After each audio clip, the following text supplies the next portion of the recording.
CCTV 김호준의 뉴욕타임스. 네, 김호준의 뉴욕타임스가 그동안 몇 코너가 있었습니다.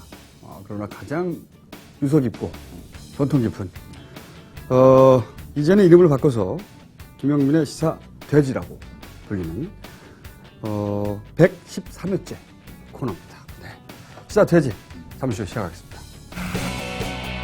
김영민의 시사 돼지. 우리 내부의 분열을 부추기는 불순 세력들에 대해서도 엄중히 대처해야 합니다.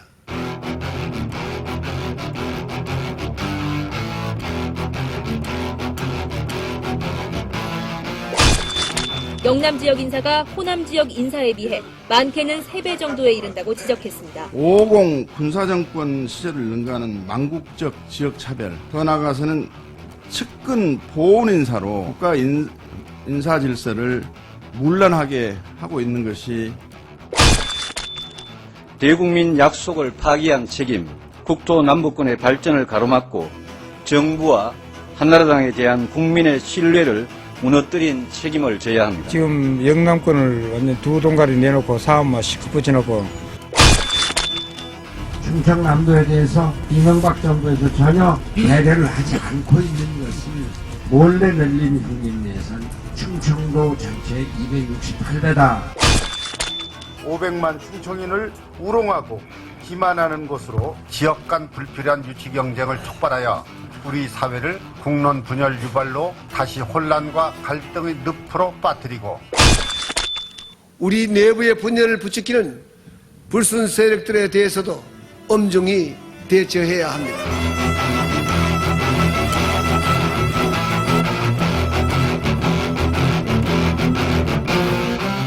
무엇보다도 국사 가장 중요한 것은 국민이 하나로 뭉치는 국민 통합이 관건일 것입니다. 그런데 그런 국민 통합을 저해한 사람이 바로 누굽니까?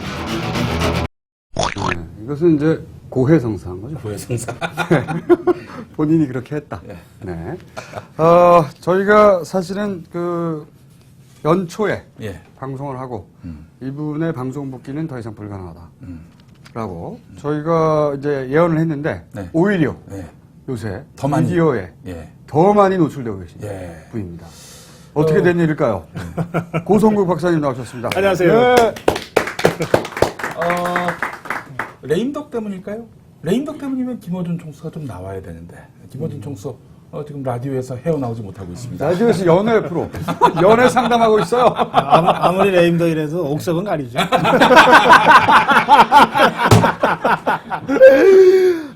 저는 그 고성국 박사님이 이렇게 재밌는 분일 줄은 몰랐어요. 제거해야 되겠습니다. 고성국 박사님 요새 혹시 연락이 더 많이 오나요, 진짜로? 예, 연락이 좀 많이 오는데 제가 잘하는 거는 뭐 다른 게 아니고요. 끝까지 화 안 내고 열심히 얘기해 준 거. 그래도 한동안은 찾는 사람이 없었는데 저희 말고는.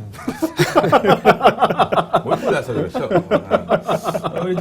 김어준 총수의 특징은 뭐냐면은 이 분이가 그렇게 수많은 사람들을 욕하고 비하하고 조롱하고 이렇게 해코지를 했는데도 불구하고 한 번도 명예훼손 소송을 당하지 않았습니다. 그 비결을 제가 최근에 찾았는데 비웃는 겁니다.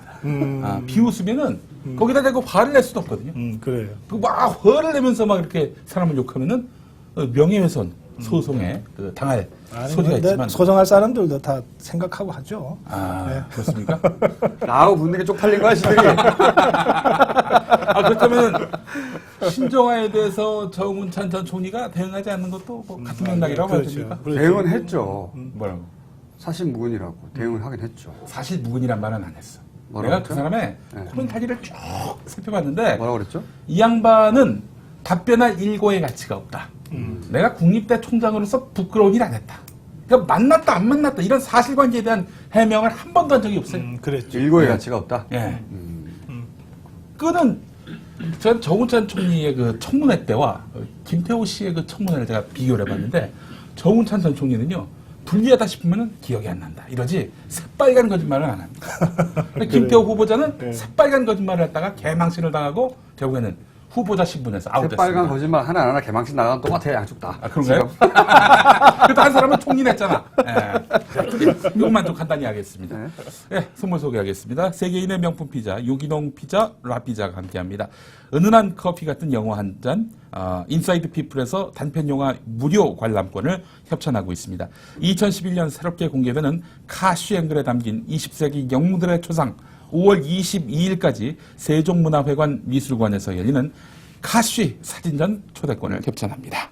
자, 그러면 재보궐선거 순천을 빼고 순천이야 뭐 의미가 없죠, 사실은. 누가 되든 민주당 내에 누가 되겠죠. 근데 그렇지 않은 게 그 DMB 사장님, 저를 MC로 써주셨던 DMB 사장님이 이번에 민주당 후보로 나가려고 예비 후보 등록을 했습니다. 조순용 전 청와대 정무수석. 그분 될까요? 그건 모르지. 순천 아무도 관심 없어요. 아니, 얘기 나온 김에 민주당에 이 공천 신청을 했다가 이제 민주당이 이 무공천을 결정하니까 탈당을 해서 사실상 자기가 민주당 후보다. 그러니까 아마도 당선되면 민주당 입당하겠다 이러면서 선거운동 하겠죠. 대부분 그렇죠. 그런 사람이 유력한 사람으로만 한 3사람 됩니다. 조순영 전 정무수석도 그렇고, 그다음에 그 경기대 교수했던 박상철. 박상철 교수도 그렇고요.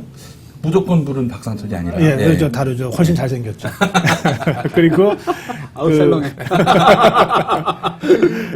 구희승 변호사라고요. 지역에 꽤 오랫동안 활동했던. 이 3사람이 이제 그 득표력이 꽤 있는 것 같아요. 각자. 조사를 하면 한 15%에서 20% 정도. 각자 나눠 먹죠. 각자가 상당한 그 득표력이죠. 여기에 이제 민주당까지 포함된 야권 연합 후보가 한 명이 나와야 되는데 현재로서는 민노당의 김석동 후보가 이제 그 유력한 것 같아요. 그런데 그러면 상식적으로 봐서 순천 지역의 유권자들은 뭐 한 60-70% 정도는 그래도 민주당이 내년에 정권 찾아오려고 하는 거니까 민주당의 그 뜻을 좀 우리가 이해해줘야 되지 않냐 이러지만 그러나 막상 투표장에 갔을 때 민주당은 없고 뭐 민노당이 옆에 있잖아요. 그럼 민노당을 찍을 거냐 아니면 그래도 민주당하고 좀 일체감이 좀 더 드는 뭐 조순영 후보라든지 박상철 후보라든지 이런 사람을 찍을 거냐 이거는 정말 모르는 거예요. 근데 만약에 그렇게 해서 무소속이 됐다 치자고요. 그러면 어떻게 됩니까? 다른 야당들이 보기에 민주당은 맨날 말로는 야권연합 얘기하지만 실제로는 다 방치하고 더블 플레이를 했다. 그런 거 아니야라고 이른바 진정성을 의심받게 되죠. 오히려 그러니까 탈당의 걸 방조해서 결국 민주당 후보를 떨어뜨리고 사실 어쩔 수 없었다라고. 그렇죠. 그래서 다시 그 사람이 입당하면 민주당 의원 하나 늘어나는 걸로. 그렇지. 그런 음모론으로 바라볼 수 있다. 다른 야당이 그렇게 바라볼 수 있어요. 그러니까 이제 정말 민주당에서 이게 소탐대실 안 하려면 지도부가 내려가서 순천 시민들한테 설명을 해줘야 돼요. 왜 무공천을 했는지, 왜 우리가 당이 다른 민노당의 김선동 후보를 왜 우리가 계속 이걸 해야 되는지 뭐 이런 설명을 잘 해줘야 돼요. 근데 지금 그렇게 아직 안 하고 있거든요. 그래서 다른 야당들이 불만이 많아요. 민주당 할 일이 많습니다. 그렇구나. 아무도 안 짚어주는.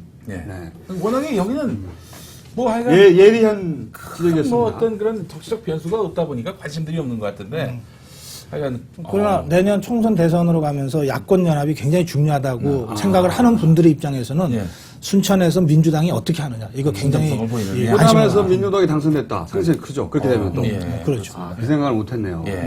중요합니다. 괜히 박사가 아니야. 자, 박사 인정하고. 그러면 이제 어디서부터 짚어볼까요? 다 짚어볼 때가 커요. 강원도부터 하죠. 강원도. 뭐 강원도는 뭐 사실 갑작스럽게 새로운 변수가 하나 생겼어요. 그 원전입니다. 원전. 한 달 전에 제가 이제 선거 판세 보려고 강릉, 삼척, 동해 3군데를 갔다 왔습니다. 왜냐하면 이게 태백산맥을 두고 영동, 영서로 나눠지잖아요.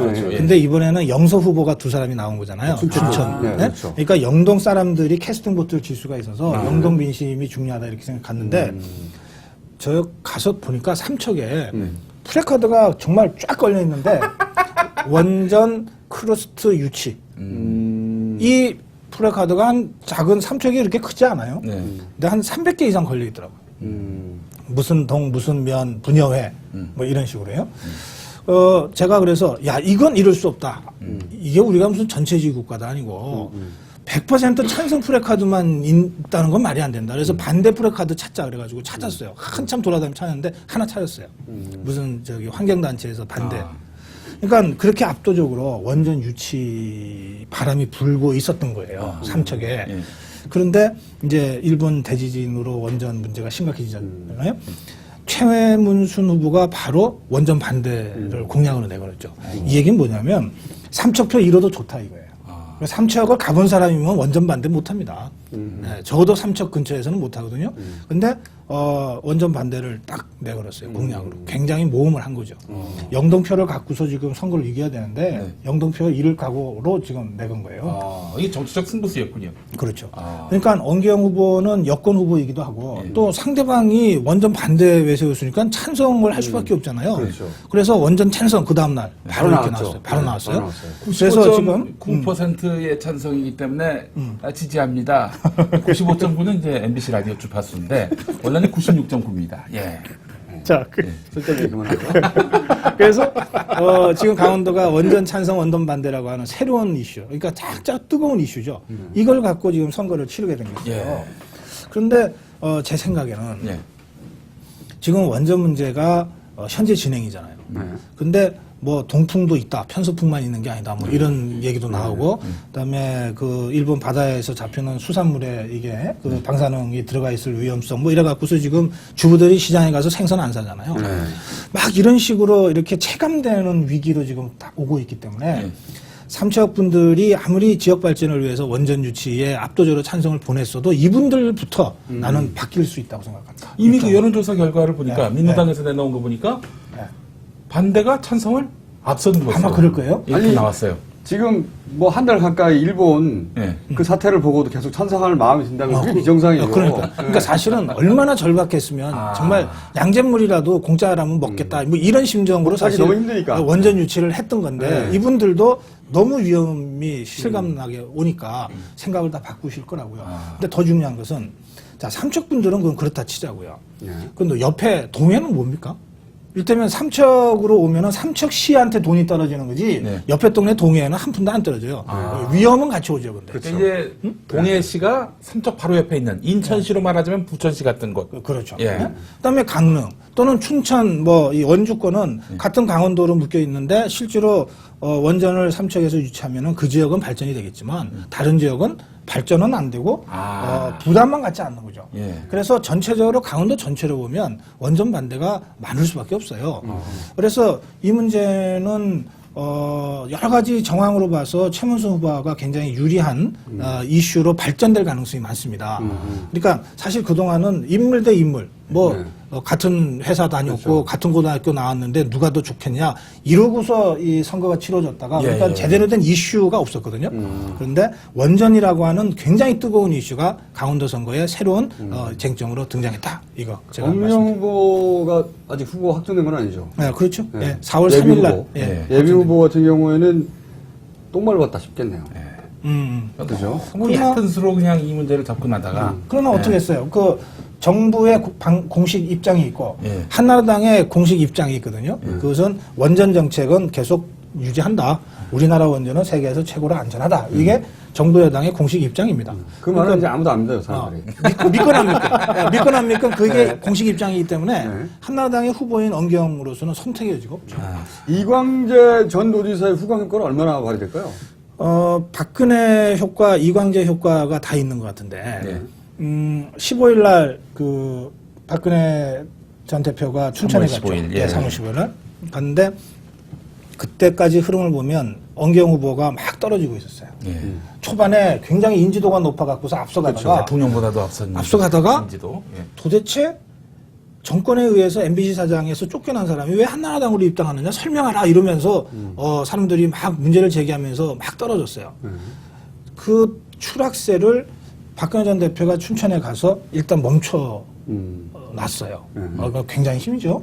이게 비탈길로 막 굴러떨어지는데 한 손으로 딱 막았다고 생각하세요. 수첩으로. 대단한 공력을 갖고 있다 이렇게 보여지는 거죠. 아무것도 안 함으로써. 그래 그렇습니다. 네, 아무것도 안 하면. 특기죠, 특기. 아무것도 안 함으로써.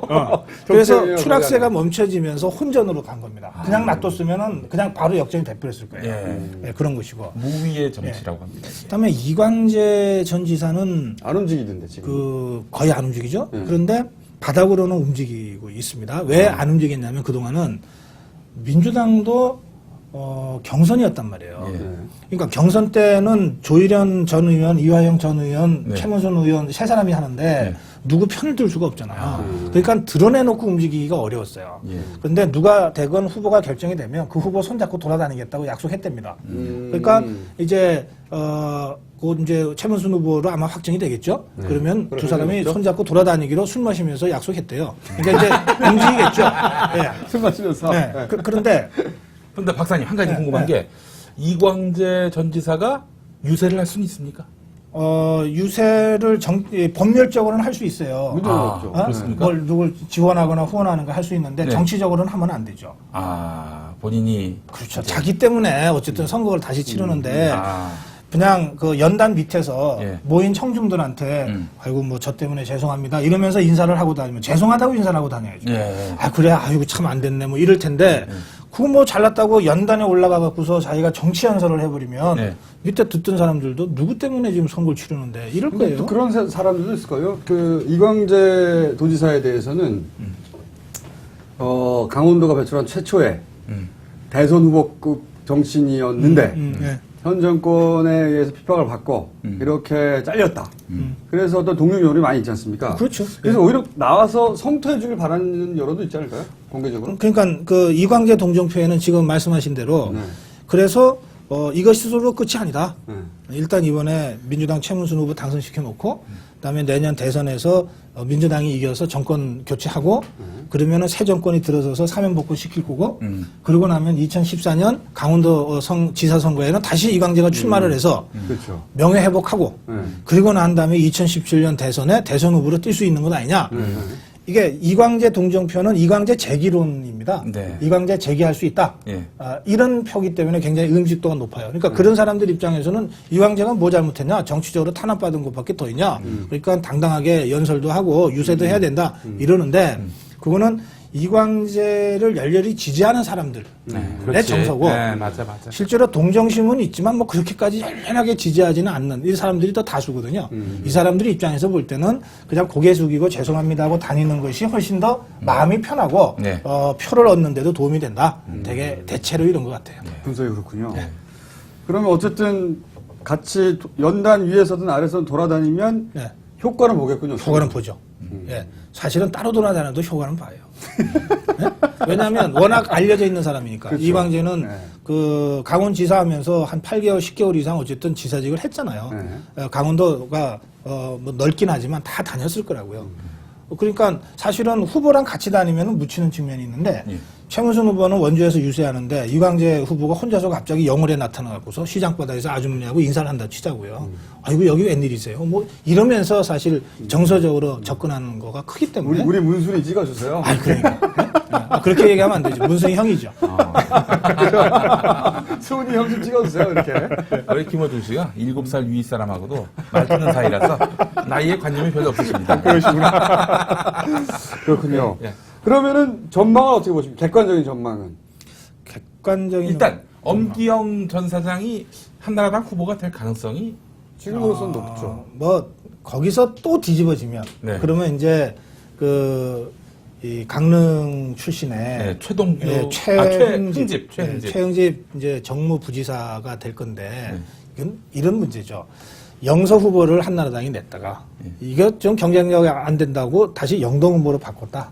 이렇게 되면 영동 사람들은 소수예요.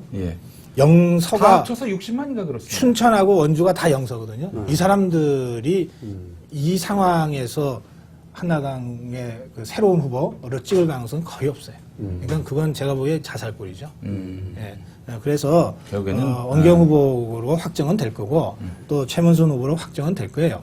그런데 지금 이 아주 혼전 상태였는데 제가 아까 말씀드린 그 원전 이슈는 아무래도 반대쪽이 우세하게 될 거거든요. 시간이 가면 갈수록 그렇습니다. 그렇죠. 네. 그렇게 되면 그리고 방사능 비 한 번 내리면 더 커지겠죠. 당장 뭐 일요일날 비 올 때 어이구 어떡하나 뭐 다들 걱정하잖아요. 그러니까 그러면 역시 최문순 후보 쪽에 좀 더 가능성이 있는 그런 선거 국면이다 이렇게 볼 수 있습니다. 전망하시군요. 자, 그 다음에 이제 김해하고 분당이 있는데 어느 쪽을 먼저 하시겠어요? 분당 할까요? 분당. 네, 분당. 제가 요 앞 시간에 정봉주 전 의원하고 이 얘기를 잠깐 했는데 그 손학규 대표가 왜 감동을 주지 못하냐? 너무 계산한다 항상. 자기는 고뇌한다고 표현하지만 그게 항상 계산하는 게 보인다. 분당도 사실은 좀 일찍 확 치고 나와서 내가 이기든 지든 이랬으면 사람들이 이런 마음이 있을 텐데 계산을 다 두드려서 이길 가능성이 좀 높아졌구나. 혹은 지더라도 내가 그렇게 이기는 게 없겠구나. 이길 경우는 큰 득은 없겠구나. 이런 계산이 다 섰다. 그게 보인다 이거죠. 그 자락은 미리 했고, 그걸 깔고, 그 다음을 해주십시오. 네. 글쎄요, 이 신정아 씨가 책 쓸 걸 미리 알았으면 확 던졌을 텐데. 제 말이. 그런 점이 있어요. 그런데 언론이 뭐, 이번에 그 분당을 출마를 무슨 손학규 일생 일대의 승부다, 이렇게 표현하던데, 네, 그건 아니에요. 맞아요. 그건 아니에요. 예. 굳이 따지면 한나라당 탈당했던 게 일생 일대의 승부였어요, 지금까지. 그렇죠. 이번에는 엄격하게 계산하고 뭐 조사도 여러 번 해보고 나서 선택한 거지요. 그래서 뭐 오죽 알아서 잘 계산했겠냐 이렇게 생각한다면 손학규가 이길 가능성이 많은 선거구나. 제가 굳이 안 들여다봐도 되게 그렇게 느낌이 옵니다. 그러지 않으면 안 나올 사람이에요. 근데 지금 손학규 대표가 그 출마 선언을 하면서 했던 얘기들은 난 분당 지역구 선거에 나가는 것이 아니라 이 선거에 대한 민심을 그 분명하게 규정하기 위한 것처럼, 그러니까 말하자면은 그런 레토릭은 신경 쓰지 말고. 그러니까 아니 그게 굉장히 난 중요하다고 봐요. 떨어지더라도 나는 명분 있게 떨어졌다는 것. 진짜 떨어질 것 같으면 안 나왔다니까 그러네. 그건 이제 그 김어준 총수 생각이고. 이때까지 손학규 대표의 행보를 보면 유불리가 확실할 때만 움직여요. 그래. 누구 말이 맞습니까? 아니 두 분 다 맞는 것 같은데 우선 말씀하신 대로 다 계산 끝내서 이거는 제가 보기에 확률 99%다라고 손학규 쪽은 생각했을 거예요. 그래서 결정을 한 거예요. 근데 확률 99%니까 1%는 떨어질 수 있잖아요. 그럴 경우에 자락도 깔아두는 거예요. 그런 거죠. 그러니까 거죠. 나는 대선 후보로서 국민들한테 평가받기 위해서 한 거다. 그러니까 뭐 분당에서 지더라도 대선 후보 자리는 계속 있는 거지. 이제 그런 말씀이잖아요. 그러니까 그런 자락까지 깔아놓고 하니까 그래서 싫다는 겁니다. 난 멋지다고 보는데. 아니지. 계산서 없을 때 나가는 게 멋진 거지. 노무현 대통령처럼. 계산 안 나온, 남들 계산하고 있을 때, 야, 치워! 그러고 나가는 게, 그게 멋진 거지. 그때 사람들이. 그래도 거기는 한나라당 초강세 지역이에요. 그건 무시할 수 아니, 없습니다. 그러니까. 만약에 그렇게 따지면은 부산은 한나라당 초강세 지역 아니에요? 예전엔 그랬는데, 계산서 두드려보니까 이게 뒤집힐 것 같은 거야. 내가 그 바로 옆 동네 살거든. 청소를 알아. 아니, 이게 계속 그래왔는데, 계산기를 두드렸다. 지난번에, 그러니까 분당에서 가장 최근에 있었던 선거가 지난번 6.2 선거잖아요. 6.2 선거에 민주당 유시민. 경기도지사. 경기도지사 선거에 유시민이 분당에서 얼마 득표했냐? 국참당 후보는 나가서 득표한 게 44인가 그래요. 44%. 이재명도 비슷하게 득표했어요. 그러니까 50에서 따지면은 한 4, 5% 정도 빠지는 거거든요. 그러면 이 4, 5%만 손학규가 더 얻으면 또는 한나라당 후보가 그 4, 5%를 못 얻으면 이렇게 되는 거잖아요. 그렇죠. 그러면 경기지사는 김문수였으니까 얻었다고 치더라도 만약에 후보가 정운찬이 안 되고 강제수업이 된다면 그 4, 5% 김문수가 얻었던 4, 5%를 강제수업이 얻기가 쉽지 않거든요. 개동 의원이 나오면 어떻게 될까요? 박계동이요? 그럼 10% 정도 뛰겠죠. 그러니까 이게 분당을이라고 어머, 잔인하셔. 우리가 흔히 분당이라고 하지만 분당을의 그 직전의 선거 유권자들의 동향을 보면 이게 엇비슷한 거예요. 뭐 압도적으로 뭐 한나라당이 우세하고 이렇지가 않은 거예요. 4, 5% 덤으로 항상 이겨왔죠. 그러세요. 그러니까 그걸 넘을 수 있느냐 없느냐를 갖고 판단을 했던 것인데 넘을 수 있다고 보는 것이고 저도 그게 동의합니다. 정운찬 만약에 전 총리가 이번에 나온다. 다시 나오면. 저는 설마 나오겠냐 했는데 요즘 가만히 보면 나올 수 있을 정도의 바보인 것 같다는 생각을 해요. 자, 그러면 누굴 밥으로 만들까요? 자, 김총수를 정운찬 후보라고 하고, 예. 그러면 손학규 후보를 하시고, 예. 제일 먼저 뭘 공격할 거예요? 일단은 신정아로 얘기해야지. 신정아? 그거는 좀 위험한데. 신정아 얘기해요. 그러니까 신정아를 얘기했죠. 신정아 씨가 쓴 책에 이런 내용이 있는데 사실입니까? 예. 그 얘기 안 할 수가 그렇게 없지. 물어보면 되는 거잖아요. 예. 공격도 아니에요. 이거. 예. 사람들이 다 관심을 갖는 거, 궁금해하는 거니까. 예. 만났습니까? 예. 안 만났다고 할 수가 없잖아요. 만났으니까. 예. 만나서 뭐 했습니까? 일고의 가치도 없습니다. 이 공격을 예. 한 달 내내 이제 정운찬이 그렇죠. 받는 거예요. 선거 기간 내내 다른 걸 할 필요가 없어요. 예. 만났습니까? 몇 번 만났습니까? 언제 만났습니까? 일고의 가치도 없습니다. 이 선거가 되겠어요? 그러니까요. 근데 안 정운찬, 그러니까 이명박 대통령이 계보가 없으니까 네. 자기 밑에 계보의 대선 후보급을 키우려고 하는 어떤 열망에 눈이 어두워 이 양반을 못 버리고 계속 지구 땡기는 것 같아요 지금. 그래서 거기 내보내려고 하는 것 같아요. 그런 점도 있고, 네. 뭐 김태호를 봐도 그렇고, 정운찬을 봐도 그렇고, 이제 그 믿는 사람을 내보낸다. 네. 근데 이번 정운찬은 그런 열망에다가 더해서 수도권 의원들의 패닉이 좀 겹쳐 있어요. 예, 지금 국회의원들은 다 내년 선거에 자기 어떻게 되냐 이거 보잖아요. 그러니까 수도권이 110개거든요, 지역구가. 이 110명의 현역 의원들 또는 당협위원장들이 다 분당을 보고 있어요. 분당에서도 민주당이 이기면, 그러면 한나라당은 정말 이길 때가 10대 군데밖에 없는 거예요. 거의 준 강남인데, 거의. 그러니까 강남 3구 빼놓고는 안전한 데가 한 군데도 없다. 이렇게 보는 거거든요. 네. 그리고 더 중요한 건요. 이렇게 해서 진짜 져버리면, 네. 한나라당 입장에서 진짜 져버리면, 다른 데서도 민주당 후보들이, 우리 이길 수 있다라고 해갖고서 현역 의원들을 무시하고 마구 해주고 다니게 돼요. 그게 무서운 거예요. 그 후폭풍이. 그러니까 어떻게든 일단 이겨놔야 되는 거예요. 한나라당 입장에서는. 그런데 강제서부로는 안 될 것 같고, 박계동은 더 안 될 것 같고, 막 이러다 보니까 뭐 신정아 파문 때문에 아닌 것 같지만 그래도 손학규 대비 경쟁력은 정운찬이 제일 있다고 하면, 그럼 다시 정운찬이라도 내자. 아이고, 뭐, 신정아 질문 한 달 동안 고생하면서 받는 거는 정운찬의 문제고, 일단 이기고 나야 뭐, 내 선거가 다 내년에 있는데, 이런 거란 말이에요. 예. 그래서, 여기에는 이 수도권 의원들의 어떤 집단 공포 같은 것이, 이 분당을 선거를 볼 때, 내재해 있다. 이번에는 서로 계산은 틀려도 사실은 어쨌든 정운찬을 몰리는 건 청와대나 당이나 똑같은 거고. 그렇습니다. 예. 자, 그렇다면 결론은 손학규가 이깁니까? 정운찬이 이깁니까? 만약에 둘이 붙는다면? 예언 한번 해주시고. 손학규가 이깁니다. 그건 왜 그렇습니까? 신정아 파문이 있기 전에 붙었으면은 정운찬이 이기죠. 근데 신정아 파문을 거쳐서 지금 나온 정운찬이기 때문에 적어도 득표력을 10% 이상 까먹었을 거라고 보고 선거에서 제일 중요한 건 기세고 공세거든요. 네. 자기가 이 이슈를 먼저 주도해서 막 가야 돼요. 근데 지금 이 상태에서는 정운찬이 공천을 받아도 변명하고 방어할 수밖에 없게 돼 있어요. 위치가. 공격받게 돼 있어요. 이런 식으로는 선거 이긴 적 제가 못 봤습니다. 신정아가 제가 보기에는 복수를 하는 것 같아요. 복수를. 진짜로. 이런 와중에 신정아가 자유선진당 후보로 나온다면 어떻게 될까요? 그건 자유선진당 모욕하는 거지. 제가 보기에는 말이죠. 역사상 최초로 그 대선을 연이어서 주요한 인물로 부상하는 그러니까 요 앞에 대선에서는 그 민주당을 엿먹이는 인물로 그리고 요번 대선에서는 한나라당을 엿먹이는 인물로 주요한 역할을 할 것 같아요. 저는 예상에. 책 두 번째 책 또 나온다잖아요. 네? 또 나온대요? 두 번째 책 준비한다는 얘기. 4천이 이번에? 아마도 이제 첫 번째 책 내면서 변호사 이제 감수 받다가 이건 빼자 한 게 있겠죠. 그러면서 이제 탄력 받아가지고 두 번째 책이 이제 나오겠죠 아마. 자, 네. 고 박사님. 네. 고 박사님 혹시 보신 적 없죠? 안 봤습니다. 네. 권력이 있어야 볼 수 있거든.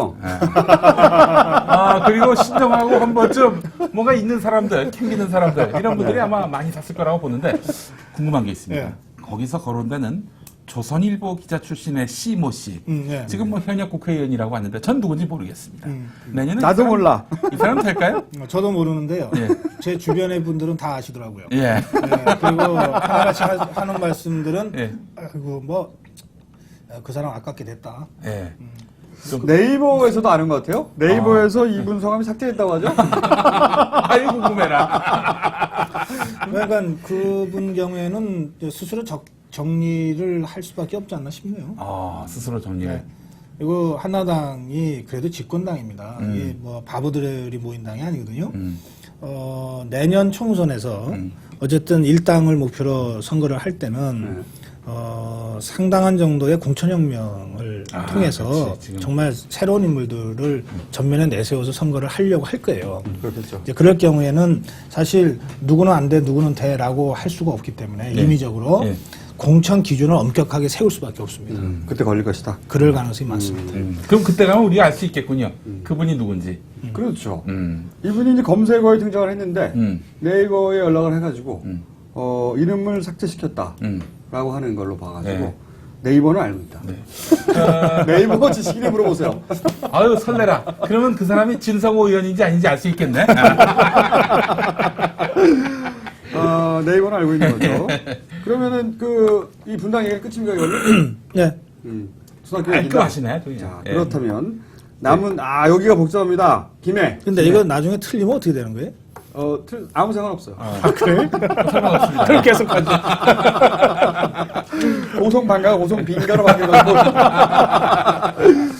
자, 그러면은 이제 김해. 여기 좀 복잡해요. 네. 여기서 지금 야권, 민주당과 국참당이 지금 싸우고 있죠. 이게 복잡할 일이 없는데 복잡하게 만들어졌어요. 지금. 복잡하게 만들어졌어요. 네. 그래서 도대체 누가 이렇게 복잡하게 판을 만들었냐? 책임이 누구한테 있는 겁니까? 유시민한테 있습니다.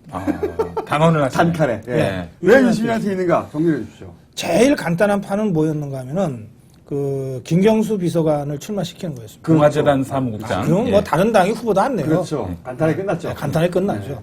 근데 굳이 김경수 사무국장을 주저앉혔잖아요. 국참당에서. 국참당 입구로 유시민 맞죠? 그렇게 봐야 되죠. 근데 뭐 국참당 안에 얘기를 들어보면 좀 다르긴 한데. 어쨌든 대체로 그렇다 보면 표면적으로는 그렇습니다. 결국은 유시민 대표가 김경수 사무국장을 주저앉혔다 이겁니다. 그러니까 그렇게 되는 상태에서 맞으면 절대 강자가 없어진 거죠. 노면의 상징성을 받는 적통 후보가 없어진 거죠. 이렇게 되니까 뭐 너도 나도 다 후보 낼 수밖에 없잖아요. 그러니까 민주당도 내고 뭐 국참당도 내고 다 냈어요. 자, 그럼 이런 상태에서는 근데 원천 기책사유 거기 있고. 네, 그렇죠. 자, 그럼 이런 상태에서는 각 당이 후보를 낸 다음에 그 낸 후보들끼리 누가 더 경쟁력이 있는지를 가지고서 후보를 단일화하자. 여기까지는 또 다 동의가 됐잖아요. 그렇게 했는데 민주당이 낸 방안과 국참당이 낸 방안이 180도 달랐죠. 민주당은 100% 국민 참여 경선을 하자 그랬어요. 국참당은 100% 여론조사를 하자고 했어요. 거꾸로 된 것 같아요. 국민참여당이 국민참여 경선을 반대한 건가? 국민참여당의 논리는 자기들은 조직이 없기 때문에 거기까지 나와서 하게 하려면 사실 조직세가 강한 민주당이 이길 수밖에 없는 룰 아니냐 이렇게 얘기하죠. 그럼 민노당이나 진보신당은 어떡하래요? 그 뭐 조직세가 있어서 그럽니까? 그죠? 거긴 동의했던 거 아닙니까? 자, 그래서 결국은 이게 밀고 당기고가 잘 안 되니까 시민단체가 이제 할 수 없이 개입을 해서 중재를 했죠. 절반씩 양보해라. 그래서 절반은 국민참여 경선으로 절반은 여론조사로. 그러니까 다 동의했어요. 국민참여당도 한 이틀인가 버티다가 할 수 없이 동의했어요. 동의하면서 조건을 내걸었죠. 이게 당이 무슨 당원들을 동원하는 식의 이 부당한 행위를 안 한다는 것을 전제로 동의했다. 이렇게 돼 있어요. 그럼 그 동의가 된 거잖아요. 근데 그 조건을 이렇게 해석한 거죠. 직접 현장에 모여서 국민 참여 경선을 하면 조직세가 강한 민주당이 당원들 막 동원해 갖고 할 거니까 이건 부당한 게임이 된다. 불공정한 게임이 된다. 그러니까 현장 투표를 하지 말자. 국민 참여 경선을 하되 현장 투표가 아닌 방식으로 하자 그랬어요. 어떻게 하자는 거예요? 어떤 방식이 있을까요? 인터넷? 가가호 방문하는 방식으로. 아니, 문자? 하여튼 지금 어떤 방식으로 하자고는 제안을 하지 않고 그냥 그렇게만 지금 얘기하고 있어요. 사람 모아놓고 경선을 안 한다는 겁니까? 그렇죠. 그러니까 현장 투표를 하지 말자. 다른 방식으로 하자 그랬어요. 그럼 다른 방식이 뭐냐에 대해서는 아직 답을 안 내놓고 있는 상태에서 지금 다시 교착 상태였습니다. 그러니까 민주당은 물론이고 민주노동당, 진보신당 등이 다 지금 짜증이 나 있죠. 국민참여당에 대해서? 짜증이 나 있죠. 한 가지 제가 또 변호를 해보자면 사실은 국민참여당이 가지고 있는 당세, 그러니까 당원들 혹은 그 지지율로 보자면 국회의원이 한 3명에서 5명 정도는 있어야 되거든요. 네. 그렇죠? 그런데 없어요. 그러니까 여기에서 올인을 한 거죠, 지금 현재 스코어. 그러면서 여기서 그 국회의원을 못 만들어내면 존립 기반이 거의 없다. 유시민 이해에는. 뭐 이런 상황에 처해 있는 것 같아요. 절박한 거죠, 자기들끼리. 사실 현역 의원이 한 명만 있어도 그렇죠. 이 원내정당이 됩니다. 네. 원내정당이 되면 뭐 국고보조금, 정당보조금을 비롯해서 여러 가지 혜택이 있는데. 지원을 받을 수가 있어요. 그러니까 이 정당을 하는 사람들 입장에서는 굉장히 중요하죠. 원내의석을 하나라도 갖느냐 안 갖느냐 굉장히 중요하죠. 그러나 그보다 더 중요한 거는 일반 국민들, 이런 거 자세한 내용을 잘 모르는 일반 국민들이 좀 흔쾌하게 볼 수 있도록 명분을 세워서 가는 거거든요. 이번에 국민참여당 유시민 대표가 실리는 좀 챙겼을지 모르겠어요. 그 과정에서. 그러나 제일 중요한 대명분을 이 김해을 이 야권연합과 관련해서는 세우지를 못했다. 사실 유시민 원장의 가장 강력한 무기가 이 대의명분이었거든요. 그렇죠. 그동안은. 네. 아니 뭐 쓴소리 막 하고 뭐 조중동하고 뭐 옛날에 노무현 대통령이 이 조중동과 붙어서 피투지게 싸우듯이 유시민은 그럴 만한 사람이다. 옳은 일이면 뭐든지 한다. 뭐 이런 거였잖아요. 예. 그래서 육바들이 생긴 거 아닙니까? 예. 근데 이번 김해을만 딱 놓고 미시적으로 이렇게 관찰을 해보면 그런 대의명분이라든지 통 큰 정치라든지 이런 거하고 전혀 관계없이 아주 이 계산적이고 권력투쟁적이고 또 정략적인 이런 행태를 그동안 쭉 보여줘가지고 다른 야당들로부터도 비판받고 시민단체들로부터도 비판받게 돼버렸단 말이에요. 시민단체로부터 비판받은 게 크죠, 이번에. 이것이 굉장히 큽니다. 그거 이렇게 되다 보니까 강금원 회장이 유시민은 친노가 아니다 이런 발언까지 그 과정에서 나오게 됐잖아요. 이거 굉장히 큰 부담이죠. 강금원 회장하고 싸울 수도 없잖아요. 예. 그리고 친노 세력에서 만약에 내가 친노라고 합시다. 여러분이 친노라고 하면 누구 말 믿겠어요? 강금원 회장이 유시민은 친노가 아니다 그랬고 유시민은 뭐 강금원 뭐 별 별로 없다. 누구 말 믿겠어요? 친노라면. 그건 모르죠. 저는 유시민 대표가 사실 알고 뛰어들었고 알고 짊어지고 가고 있는 짐이라고 생각은 드는데 본인이 국민참여당의 지지율을 본인의 지지율만큼 끌어올리겠다. 이게 이제 지금 단기 목표란 말이죠. 아마 이제 내년 되면은 어떻게든 이합집산이 이루어질 테니까 재정리가 될 테니까 그 전까지 국참당의 지지율 끌어올리겠다라고 이제 선언을 했고 거기 출발점으로 삼은 것 같아요. 그런데 과연 그것이 성공할 것인가? 그러니까 유시민 그 국참당 대표가 실제 국참당의 지지율을 10%대로 끌어올려서 다른 정당과의 협상력을 만들어내고 그러니까 지금 민주당으로 절대 안 돌아가겠다는 거군요. 이 상태로는. 그렇습니다. 네. 협상력을 만들어낼 만한 지지율을 끌어올릴 수 있을 것인가. 못 올리면 국참당이 망하는 게 아니고 유시민이 같이 망하는 거예요. 사실은. 그렇죠. 그런 운명 공동체가 되기로 선언한 건데 이거 어떻게 보십니까? 지난번에 야권 토론에 나갔더니 이 유시민 대표가 그렇게 얘기를 하더군요. 민주당을 일단 제껴놓고 국민참여당과 진보신당, 뭐 민주노동당, 그다음에 그밖에 진보 세력들 다 합쳐가지고 대권 후보 한 명 만들어내고 자기죠. 민주당의 후보와 이 진보 진영의 후보가 1대1로 마지막 그 토너먼트 하듯이 하면 어떠냐라고 하는 제안을 합디다. 다른 야당들 그 제안에 대해서 동의하는 야당들은 하나도 없었어요. 항상 뻔히 보이는 그 제안이라서. 저는 그게 도대체 무슨 뜻인지 한참 생각해봤어요. 본인과 손학규가 붙는 구도죠. 그렇더군요. 간단하게 말하면. 예. 그러니까 이제 이 전략 구도를 갖고 있는 거죠. 이 전략 구도를 가지고 지금 지난 몇 달 동안 사실 힘들게 이 신당 창당을 하고 여기까지 온 거거든요. 그러니까 이 관점에서 보면 아까 그 김원주 총수 말씀하신 대로 일단 이번에는 원내대표 정당으로 들어가고 그다음에 이제 그 총선을 거쳐서 교섭단체 20석을 하고 이걸 기반으로 해서 범진보 진영의 대표성을 획득한 다음에 민주당 후보와 마지막으로 붙어서 다이다이로 붙겠다. 내가 이 야권의 대권 주자가 된다. 뭐 이런 전략 구도를 갖고 움직이고 있어요. 그 정도 되는 것 같아요. 일단 그렇게 제가 설명을 드리고 그런데 그게 되겠느냐? 그게 굉장히 되겠느냐? 어렵죠. 예? 저도 굉장히 어렵다고 봅니다. 저는 1차 이런 식으로 가면 김해 의뢰에서 국참당의 이봉수 후보가 야권 단일 후보가 된다는 보장이 없다. 그래서 만약에 민주당의 곽진호 후보가 야권 단일 후보가 돼버리면 그러면 승부가 안 되잖아요, 아예. 예, 그렇게 되고. 그다음에 이봉수 후보가 뭐 참 힘든 과정을 통해서 후보가 됐고, 그래서 김태호 한나라당 후보를 이겨서 원내 교섭단체, 원내 정당으로 됐다고 치자고요. 내년 4월에 그럼 20석이 가능하겠느냐? 예? 20석이라고 하는 게 쉽지 않습니다. 이회창의 자유선진당도 20석 못했어요. 그렇죠. 충청도라고 하는 지역 기반이 나름대로 있는 이 정당에서 또 대통령 도전에 3번이나 했던 이런 사람이 이끄는 정당에서도 이 교섭단체 구성을 못했거든요. 그러면 유시민 대표의 국민참여당이 이 20석을 하려면 어디서 할 수 있을까요? 수도권에서밖에 할 수가 없어요. 민주당이 호남 지역에서 전략적으로 몇 지역을 양보해주거나 하면 좀 달라지겠지만은 그렇게밖에 없어요. 또 지금 논의가 되고 있는 석패율 있잖아요. 석패율은 제1야당한테 유리한 것이지 제2당, 제3당한테는 별로 그 도움이 안 되는 겁니다. 그러니까 결국은 수도권에서 가야 되는데 그러면 민주당이 수도권에서 대거 양보를 한다?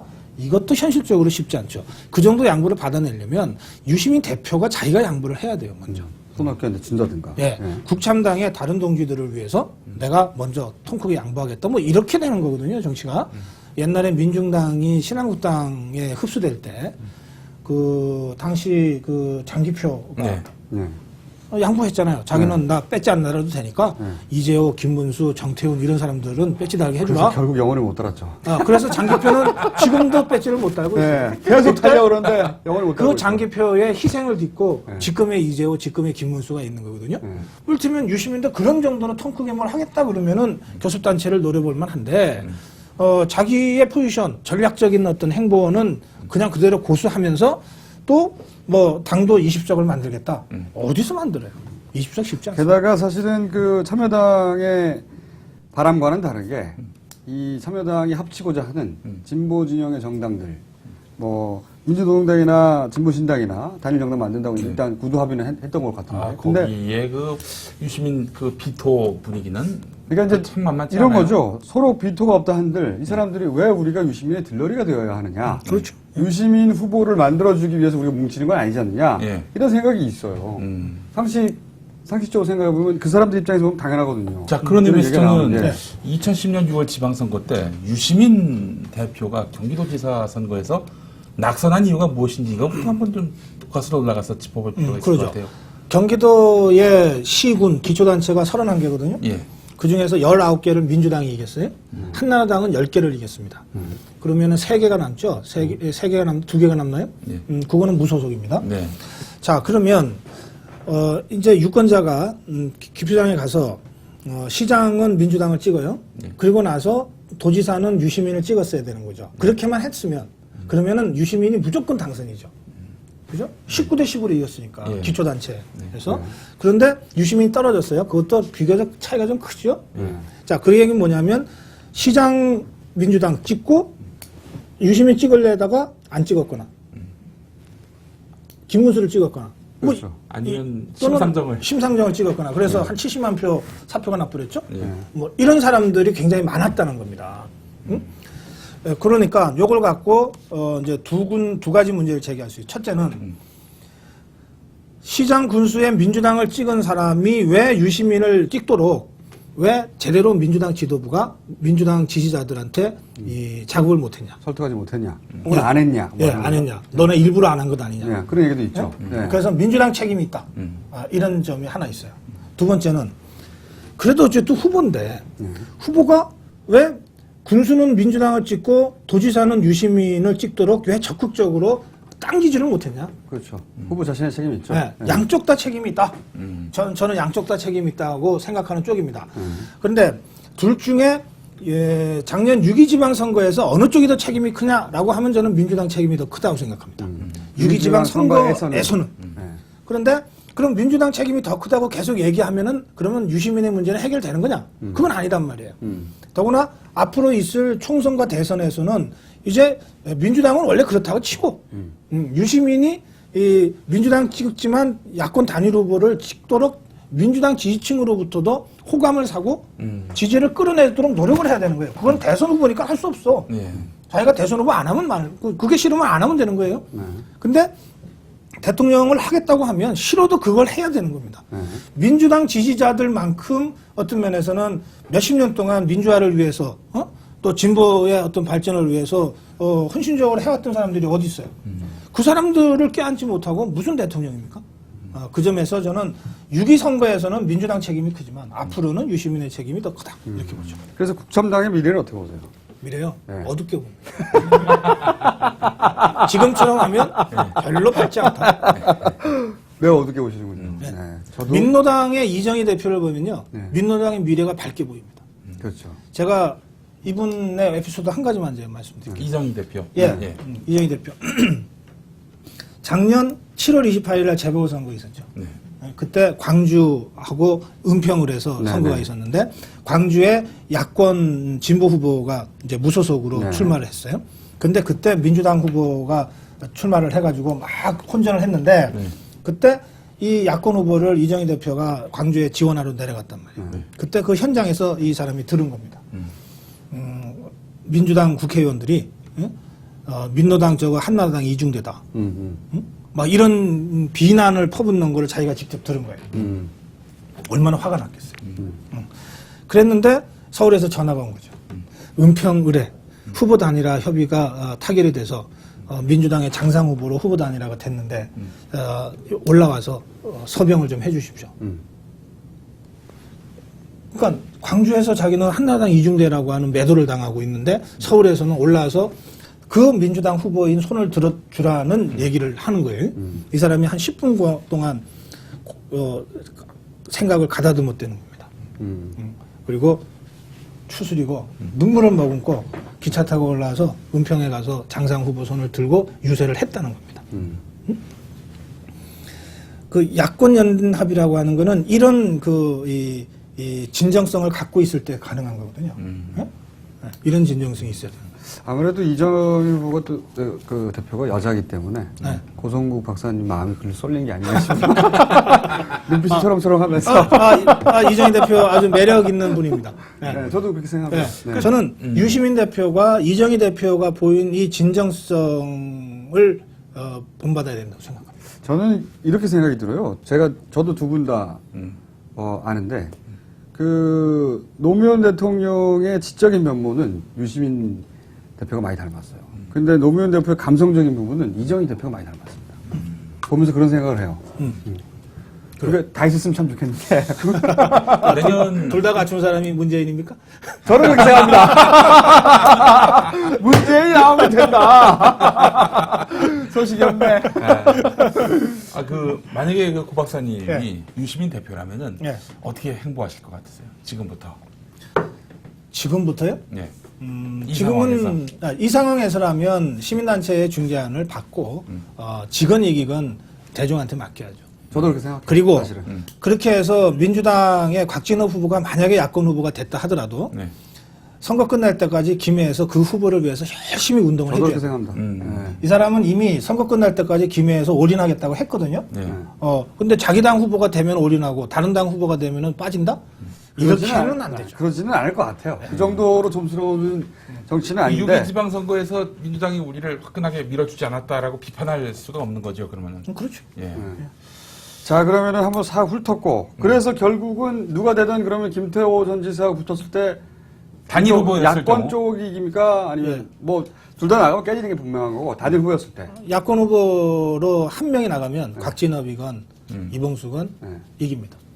그러면 4대 빵이네요? 그러네요. 만약에 4대 빵이 안 되면은 박사님께서 예. 다음 그 선거 직후에 있을 요 녹화에서 그때는 저희가 전원에게 고 박사님의 말씀 멘트 통닭 한 마리씩 하겠습니다. 아니 지금 이렇게 만약에 0대4로 한나라당이 진다. 예. 이럴 경우에는 어떻게 되는 겁니까? 내년 총선에서는 이명박 대통령이 총선 공천과 관련해서 주도권 행사하기 어렵겠죠? 그 그거는 좀 다른 문제는 문제죠. 네. 4.27 때문이 아니라 이 신공항 때문에 어렵게 된 거예요. 신공항의 네. 의미. 자, 한나라당은요, 예. 두 지역을 기반으로 하고 있습니다. 지금은. 네. 예, 수도권과 영남이죠. 어떻게 된 게 수도권을 그런데 옛날엔 안 그랬는데. 수도권은 이미 민심이 너무 악화돼서 네. 그래서 사실 수도권에 의지해서는 국정 운영을 안정적으로 할 수가 없어요. 수도권 의원들이 불안해하죠. 엄청나게. 예. 그러니까 이 수도권에 있는 한나라당 의원들은요, 국회 잘 안 나와요. 지역구 돌아다니는 거. 아, 선거가 걱정이 돼서 지역구에서 안 나와요. 아예. 그래서 수도권에 더 이상 기대가 안 되니까 그동안 어쨌든 영남을 기반으로 해서 국정 운영을 해왔어요. 네. 그런데 이 영남이 흔들리는 겁니다. 그렇죠. 이 영남이. 네. 저는 박근혜 대표가 자기는 계속 추진하겠다 그랬잖아요. 네. 그 얘기는 뭐냐면 앞으로도 계속 추진할 거고 대통령 후보가 되면 다시 공약으로 내걸겠다는 거잖아요. 그러면 자 밀양의 조혜진 의원이 현역입니다. 이 사람이 그 친이죠. 예. 그 안국포럼 멤버예요. 친이 중에서도 정말 성골이죠. 근데 이 사람은 그러면 대통령을 따라갈까요? 박근혜 따라가야죠. 신공항이라는 관점에서 보면 그렇죠. 그죠? 네. 이런 겁니다. 그러니까 영남의 친이 친박이 이번에 신공항 때문에 다 친박으로 통일돼 버렸다. 이렇게 보시면 돼요. 알겠습니다. 자, 네. 박사님, 여기서 진짜 중요한 질문을 하겠습니다. 네. 내년 총선에서 강남 3구 빼고, 네. 지금 아주 지역구를 그야말로 발바닥이 땀이 나도록 돌아다녀서, 이 사람은 그래도 내년에 이런, MB에 대한 어떤 그 안티 정서, 네. 이걸로 인해서 별 피해를 안 볼 것 같다. 사람 이름을 얘기해야 돼요? 어떻습니까? 네. 어차피 그러죠. 다 강남 3구를 뺀다 그랬는데 저는 강남 3구에서도 한두 명은 안 될 거다 봅니다. 또는 적어도 공천을 못 받을 거다 이렇게 봅니다. 강남 3구에서도요. 네. 공성진영은 못 받을 거 아닙니까? 아니 그런 지역 빼고 사고가 난 부분을 아예 빼고라도, 그건 아예 빼고? 빼고라도 그렇고요. 그런데 그 강남 3구를 빼고도 한나당 의원들 중에 당선 가능성이 비교적 높아 보이는 사람이 몇 사람 있습니다. 네. 영등포의 권영세. 영세요. 그분이 편판이 좋죠. 네. 검사 출신인데도 뭐 하여간 편판이 온건하고 합리적이고 뻣뻣하고. 양천의 원희룡. 그 양반도 뭐 예. 질기네 그냥. 예. 그 양반은 예. 그 동네 아주머니들 로망이에요. 그래요? 네. 오. 후석. 네. 그렇구나. 그 다음에, 혹시 좀 잘 모르실지 모르겠습니다만은 도봉의 김선동이라고 있습니다. 저는 모르겠는데. 예. 2007년에 박근혜 대표 비서실 차장을 했던 젊은 의원입니다. 의원인데, 지역구 활동은 그 사람만큼 잘하는 사람이 없는 것 같아요. 제가 알기로는요. 근데 그게 지역구 활동이라는 게요. 무작정 지역에서 그냥 행사 때마다 얼굴을 들이민다고 해서 지역구 활동에 지역에서 표가 되는 게 아니에요. 그러니까 정말 진정성을 가지고 꾸준하게 몇 년씩 그 어려운 곳을 돌보고 그래서 그 진정성이 통할 때 그래서 지역에 있는 유권자들이 자기를 걱정을 해줄 때 아이고 내년에 어려울 것 같은데 좀 더 열심히 해야지 우리가 도와줄게 걱정하지 마 이런 얘기가 유권자 입에서 나오는 후보들이 있어요. 네? 그냥 눈앞에서만 아이고 뭐 고생하십니다 이런 게 아니고 정말로 걱정해주는 유권 주민들이 있는 곳이 있어요. 대표적으로 그 지역입니다. 그런 몇 지역은 저는 그 자력으로 총선 통과가 가능하지 않을까 그렇게 봅니다. 나머지는 다 위험하다. 다 위험하다. 그러면은 지금 100개가 넘나요?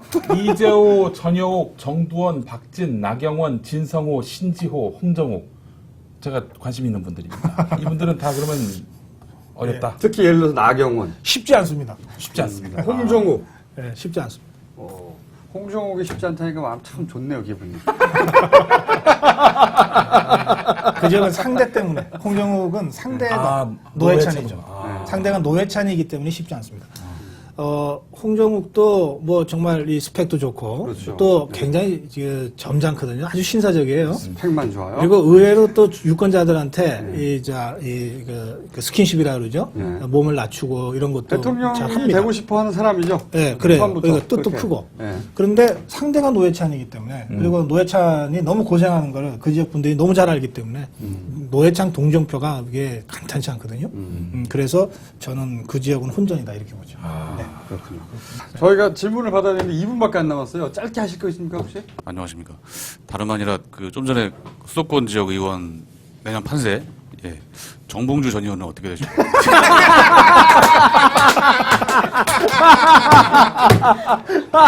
지금 그쪽 상대가 현정병 의원입니다. 예. 여기까지 하고 확 끝내버리죠. 예. 예. 정봉주 전 의원은요. 공천을 받아야 뭐 승부가 되죠. 공천이 쉽지 않아요. 왜냐하면 민주당 쪽에 지금 10대 명씩 다 서 있어요.